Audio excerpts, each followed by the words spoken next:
তো নমস্কার, এই মুহূর্তে কিন্তু আমি রয়েছি একদম কুকুরদা ব্রিজেতে। আর কুকুরদা ব্রিজে আজকে জাস্ট কংসাবতী নদীতে কিন্তু প্রচুর পরিমাণ জল বেড়েছে। আর এই জল বাড়ার সাথে সাথে কিন্তু কুকুরদা ব্রিজের অবস্থাটা কেমন, তো সেটাই তোমার দিকে দেখাবো। দেখো টোটালি কিন্তু পুরোপুরি জায়গাটা একদম দেখতে পাচ্ছ কিন্তু দুর্দান্তভাবে পানা জমে গেছে। আর এই পানাগুলোকে কিন্তু এই যে জেসিবি এখানে দাঁড়ানোই থাকে প্রায়, এই জেসিবিতে এই মুহূর্তে কিন্তু পরিষ্কার করাচ্ছে। বিশেষ করে হয়তো পানাগুলো বাইরে চলে যেতে পারতো, কিন্তু এই যেহেতু পোলের সাইডে ঘিনা রয়েছে, আর এই ঘিনা না থাকলেও কিন্তু পাবলিকে যাতায়াতে অসুবিধা হবে, সেই জন্য কিন্তু এই যে জায়গাটা ঘিরে দিয়েছিল। আর এই খাম্বাগুলোতে কিন্তু টোটালি দেখতে পাচ্ছেন পানা কিন্তু প্রচুর পরিমাণে, একদম অসংখ্য পানা এই জায়গায় জমা হয়ে গেছে।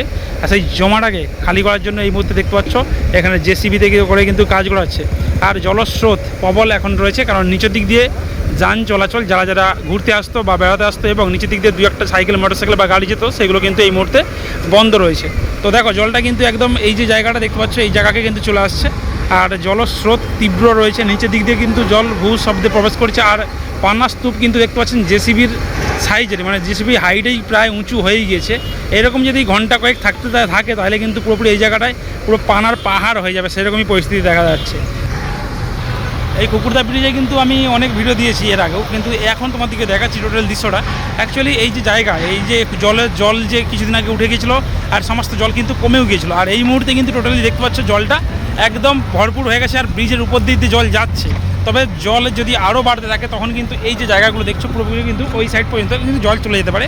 তো দেখা যাক পরিস্থিতি কথা বলবে। আর এই মুহূর্তে কিন্তু আজকে কোনো বৃষ্টি নেই, এই এত রোদের মধ্যেও। আর জলের যেহেতু শোধ মনে হচ্ছে ডিবিসি জল ছেড়েছে, তার সঙ্গে কিন্তু পানাও কিন্তু প্রচুর আসছে। আর দেখো কীভাবে এখানে মোটামুটি পানাগুলোকে পরিষ্কার করছে। এইদিকে জেসিবিতে পরিষ্কার করার পরেও কিন্তু এই যে জায়গাটা, এই জায়গাতে কিন্তু টোটালি পানা একদম দেখতে পাচ্ছ জুমে রয়ে যাচ্ছে। এই পানাগুলো কোনোরকমভাবে পাস হচ্ছে না। এরপর হয়তো বেশি জমাট বেঁধে যাওয়ার পর কিন্তু হয়তো এই জায়গাটা খালি হয়ে যেতে পারে, তো সেটা আমার কিন্তু জানা নেই। টোটালি দেখতে পাচ্ছ এই যে জায়গায় একদম জলস্রোত কিন্তু রয়েছে। আস্তে আস্তে এই জায়গাগুলো কিন্তু জল বাড়তে শুরু হয়ে গেছে। আর এখানে পানার সেই স্তূপ আর এখানে সেই জেসিবি সেটা পরিষ্কার করার জন্য কিন্তু রাখা রয়েছে।